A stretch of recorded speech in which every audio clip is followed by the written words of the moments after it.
안녕하십니까. 김성구입니다. 오늘은 무엇이 불교인가, 그리고 무엇이 불교가 아닌가 이 시리즈 강의 중 제1부 삶에 대한 이해 가운데 5번째 강의를 시작하겠습니다. 제목은 협동과 공생인데 내용은 강의를 통해서 여러분들이 이해하시리라 믿고 바로 강의를 시작하겠습니다. 모든 생명체들은 혼자 살지 않습니다. 반드시 다른 생명체들과 영향을 주고받으면서 살아갑니다. 우리 생명체의 몸 안에도 다른 생명체가 살고 있습니다. 사람의 몸에 있는 세포는 대개 100조 개쯤 되는데 이 중 사람 몸을 구성하는 정말 사람의 세포는 10%밖에 안 됩니다. 나머지 90%는 장내 미생물을 포함하여 사람 몸에 붙어 사는 미생물들입니다. 식물들도 마찬가지입니다. 다른 박테리아나 곰팡이류와 공생을 합니다. 그 다음에 박테리아들도 다른 박테리아와 유전자를 일부를 서로 교환하면서 살아갑니다. 생존 경쟁이 심한 생태계에서 혼자 싸워서 이길 수만 있다면 다행이지만 혼자서 싸우기 벅찰 때는 다른 생명체들로부터 도움을 받을 수 있다면 큰 힘이 될 겁니다. 이렇게 두 가지나 그 이상의 다른 종류의 생물들이 관계를 맺고 서로 영향을 주고받는 것을 공생이라고 합니다. 좋은 예가 꽃피는 속시식물과 수분을 하는 벌과 같은 곤충의 관계입니다.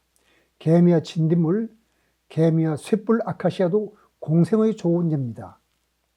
쇳불 아카시아와 공생하는 개미는 곤충은 물론 나무 잎을 먹으려 하는 코끼리나 기린 같은 큰 동물도 쫓아낸다고 합니다. 쇳불 아카시아를 잠깐 설명하자면 거기 그림에서 보는 것처럼 가시가 쇳불처럼 큽니다. 근데 그 속에는 구멍이 뚫렸거든요. 그 구멍 속에 개미가 살도록 아카시아가 개미한테 혜택을 주는 거죠. 그러면서 또 그 아카시아에서 단즙을 줘가지고 개미한테 먹게 만듭니다. 그러면 개미는 그 단물도 먹고 집도 지으니까 이 아카시아를 먹으려 하는 다른 곤충이나 동물들을 공격하는데, 여러분들이 코끼리를 어떻게 개미가 몇 마리가 공격할까 싶은 생각이 들겠지만 그렇지 않습니다.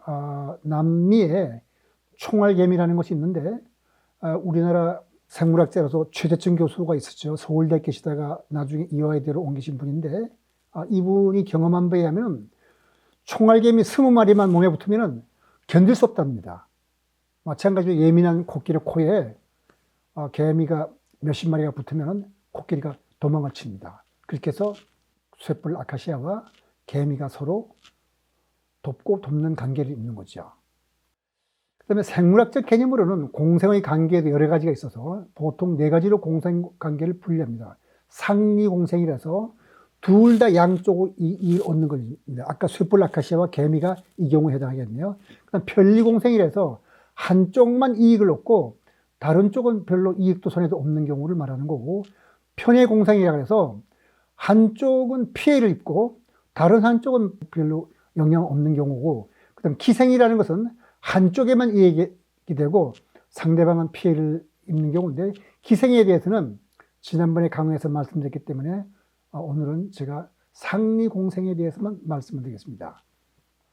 대부분의 식물들의 체내에는 그 균류와 박테리아가 서식하는데, 그 균류라는 건 딴 게 아니고 버섯이나 곰팡이 종류를 균류라고 해서 따로 분류합니다. 그 식물체 내에서 서식하는 이들 미생물을 통틀어 엔도파이트라고 하는데, 이들 엔도파이트는 다양한 생리 활성 물질을 생성해서 식물체 내에서 유용한 작용을 일으킵니다. 물론 식물체 바깥에도 균류가 있어 식물들과 공생하고 식물들 간의 통신선 역할도 합니다. 그 중에 수지상 균근균이라는 것이 있는데, 이것도 물론 균류 중에 하나죠. 왜 수지상이라는 말이 붙었냐면 나무가지처럼 퍼졌다는 뜻입니다. 그래서 식물하고 이 수지상 균근균은 어떤 관계를 맺냐면은 균근을 구성하는 균이 식물의 껍데기를 뚫고 세포 내에서 나뭇가지 모양의 균사체를 이루고 있다는 뜻입니다. 그러니까 그물처럼 퍼졌는 거죠. 그러니까 균근균 균사는 대개 5에서 15cm까지 자라나서 식물이 뿌리털이 자라지 못하는 곳까지 이룰 수 있습니다. 멀리까지 따르는 거죠. 그럼 식물은 길게 자란 이 균사를 통해 스스로 도달하지 못하는 곳에 양분과 수분을 자체 흡수하는 것보다 10배 이상의 효율로서 흡수할 수가 있게 됩니다. 이 곰팡이류가 그 식물에 도움을 주는 거죠. 대신에 식물은 곰팡이에다가 또 양분을 줘서 혜택을 주는 겁니다. 그러니까 식물이 자라는 데는 이산화탄소, 물, 햇빛 이외에도 여러 가지 양분을 필요로 하는데 식물의 성장에 꼭 필요한 비료의 3요소는 질소와 인과 칼륨입니다. 모든 진핵세포에게는 인이 들어있는데 식물의 뿌리는 이 중요한 인을 직접 받아들이지 못합니다. 우리 사람 몸에도 그 인이 들어있습니다. 근데 인이 철이나 알루미늄과 같은 광물과 결합해 있어가지고 인만을 식물들이 흡수하지 못합니다. 식물의 뿌리는 인산에서만 인을 취할 수 있습니다. 그러니까 인산의 형태로 되어 있어야지만 그 인을 취할 수 있는데 이 수지산 균근군이 땅속에서 인의 화합물을 분해해가지고 인산을 추출해서 식물이 흡수하게 만듭니다. 또 균근은 식물이 수분을 흡수하는 데도 도움을 줍니다. 대신에 식물은 균근에 탄수화물을 공급하죠. 그러니까 식물은 땅속에 있는 많은 종류의 균근류와 공생을 하는데 이 균근류의 도움으로 땅속에 저농도로 존재하는 중요한 양분을 이 균근을 통해서 흡수하는 겁니다. 또한 균근균은 과도한 양의 영분이나 독성 금속 이온 등의 흡수를 막아주며 균근균을 통해서 항생물질을 생성하게 하고 식물 뿌리 표피 변환 작용을 통해서 병원계를 견딜 수 있게 해줍니다. 굉장히 서로 돕고 돕는 관계죠. 그 다음에 균근류는 다른 식물과 연결되어 있어가지고 식물과의 통신선 역할을 합니다. 다시 말해 우리가 전화선이라든가 인터넷망이 연결되어 있듯이 균근균이 식물 사이에서 그런 역할을 하는 겁니다. 그러니까 식물 간의 통신에 대해서 알아본다면은 사실 식물에 대한 연구는 동물에 대한 연구보다 역사가 짧아서 많이 연구되어 있지 않습니다만은 요즘에는 굉장히 활발하게 연구를 합니다. 그래서 캐나다 브리티시 컬럼비아 대학의 산림 및 보존과학과 교수인 식물학자 수잔 시마드의 연구 결과를 제가 소개하겠습니다. 이건 바로 식물들 간의 통신에 대해서 얘기하는 건데 거기에 지금 그림이 나와 있는데 왼쪽 그림이 시마드 교수고 오른쪽 그림을 보면은 식물의 뿌리끼리 서로 악수를 하고 있는 거죠. 그게 뭐냐면 서로 그 균근균을 통해서 서로 연결되어 있다는 걸 나타내는 그림입니다. 그러니까 수잔 시마드에 의하면 대부분의 나무는 숲의 지붕을 이루는 가장 크고 거대한 나무들이 그늘 아래에 있다고 합니다. 큰 나무가 있고 그 큰 나무에 어떤 영향을 받아서 그늘 아래에 있다는 말은 그 영향을 받고 산다는 것인데 이 거대한 존재는 매우 오래된 나무로서 수백 그루의 자식과 수천 그루의 손주가 있습니다. 그러니까 씨앗을 많이 뿌렸다는 뜻이죠. 씨앗을 뿌려서 자식 나무가 자라고 그 자식 나무가 뿌린 씨앗이 또 있다는 뜻이죠. 그런데 이것들이 서로 알아본다는 겁니다. 이것들은 한 곳에 자리 잡은 채로 이웃나무와 소통하고 양분과 또 자원과 또 평생에 걸쳐서 자기가 획득한 지혜를 나눠준다는 겁니다. 그 어떻게 그게 가능한가 하냐면 이 모든 일은 나무 뿌리와 한 짝을 이루는 균근이라는 공생균류를 통해서 일어나는 겁니다.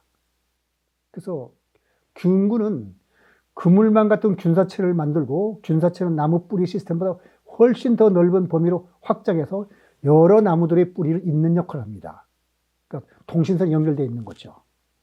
그리고 이 모든 연결고리는 균근망을 형성하고 균근망을 통해서 균근은 나무들 간의 자원이나 신호 전달 분자를 전달할 수 있게 됩니다. 그러니까 자원도 줄 수 있을 뿐 아니라 그 신호 전달 분자도 전달하니까 신호도 할 수 있고 또 실제로 물질도 이동시켜 준다는 뜻입니다.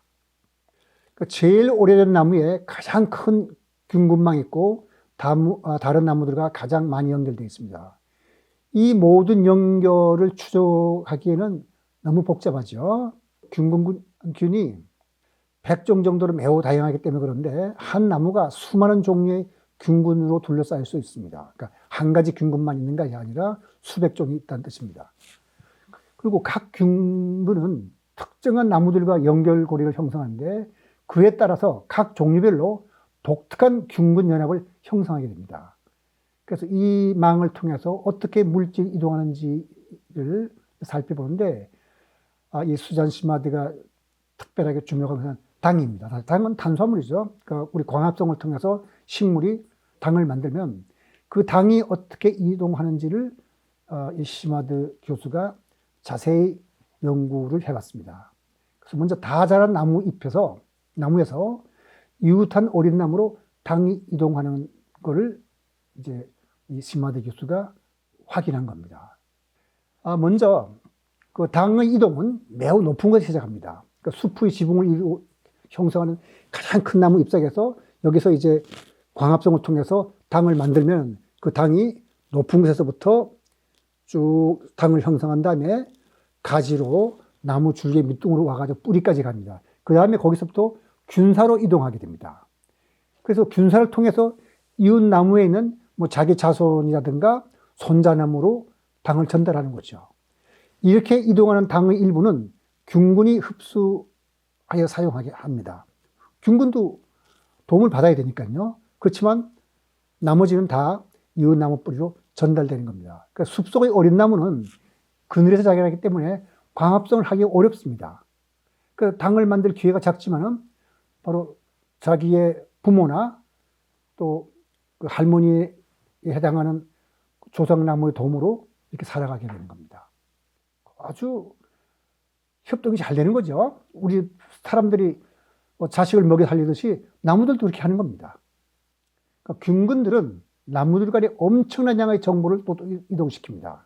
나무들은 균근을 통해 전달되는 영양분과 또 신호 전달 분자들이 같은 종에서 오는 것인지 아닌지를 알 수 있다고 합니다.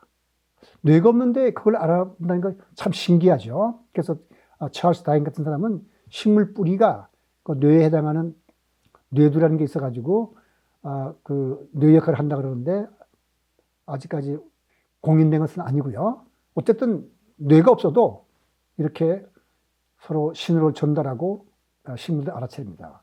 심지어는 가까운 친족에서 오는 정보인지도 알아낸다고 합니다. 그다음에 형제자매나 부모인지도 알 수 있고 또 나무들은 사건에 대한 정보를 공유할 수 있다고 합니다. 예를 들면 저쪽 나무에서 어떤 염소나 또 곤충들이 나무 잎을 뜯어먹으면 뜯어먹는다는 신호를 이웃나무한테 전달하는 겁니다. 가뭄이나 병충해 같은 정보를 균근망을 통해 공유하기도 하는데 이 정보를 받은 이웃나무들은 바로 저쪽에 있는 내 친척나무가 지금 동물이나 다른 곤충의 그 공격을 받고 있으니까 나는 그 곤충이나 동물이 나를 공격하기 전에 방어 효소를 만들어서 대비해야겠다 이렇게 되는 거죠. 여기에 대해서는 그 재미있는 게 있는 게 개미를 쓴 베르베르가 쓴 책에 보면은 거기에 그런 말이 옵니다. 아프리카의 어떤 아카시아 나무는 염소가 뜯어먹는다 그래요. 그 뜯어먹고 먹히죠.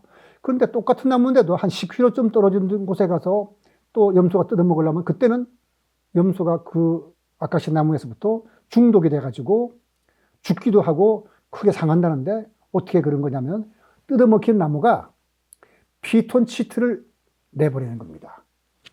그럼 10km쯤 떨어지는 나무가 그 피톤치드를 통해서 염소들이 내 친구 나무를 뜯어먹으니까 내가 방어 효소를 만들어야겠다고 그 염소들이 이동하는 시간 동안 충분히 그런 방어 물질을 만드는 건 거죠. 지금 여기서 말하는 거는 피톤치드가 아니라 그 균사망을 통해서 그 버섯이나 곰팡이 종류를 아까 균군이라고 했죠. 그 균류를 통해서 신호를 이렇게 전달하는 겁니다.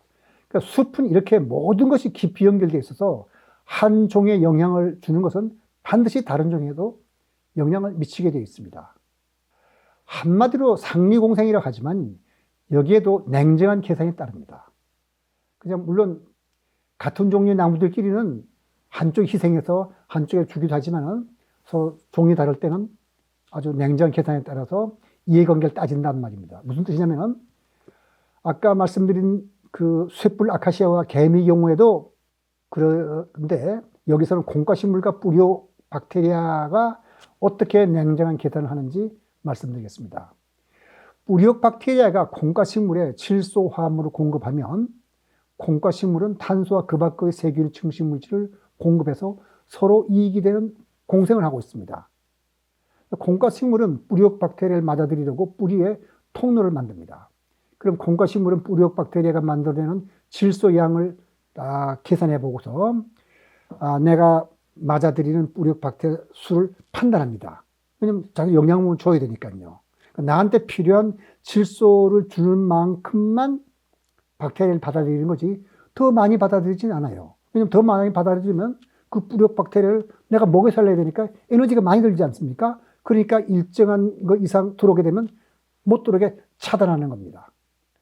그래서 뿌리옥 박테리아가 충분한 질소를 공급할 것 같으면 새로운 박테리아를 맞아들이지 않도록 통로를 닫고 더는 뿌리옥을 만들지 않습니다. 영양분을 아끼는 거죠. 그런데 그렇게만 있을 수 없죠. 식물이 성장하니까 질소가 더 많아지죠. 그러면 다시 통로를 엽니다. 그러면 또 필요한 만큼 뿌리옥 박테리아를 불러들여 가지고 충분히 들어오게 되면 또 닫아버리고 이렇게 해서 질소 고정 능력이 적은 뿌리옥에는 또한 콩과 식물이 공급받은 양분을 끊어버립니다. 예를 들어서 내가 그 뿌리옥을 열어서 박테리아를 받아들였는데 거기서 질소를 충분히 보내주지 않아요. 그러면 마치 공장에서 필요 없는 종업원을 해고하듯이 뿌리옥을 닫아버리는 것입니다. 이렇게 생태계는 서로 공생한다, 협동과 공생을 한다 그러면서도 냉정합니다. 그래서 오늘 강의 여기서 마치도록 하고 다음 제6강에서는 그럼 어떤 태도로 살아가는 것이 가장 유리한지 그 T4태 전략에 대해서 살펴보도록 하겠습니다. 오늘 강의 여기서 마치도록 하겠습니다.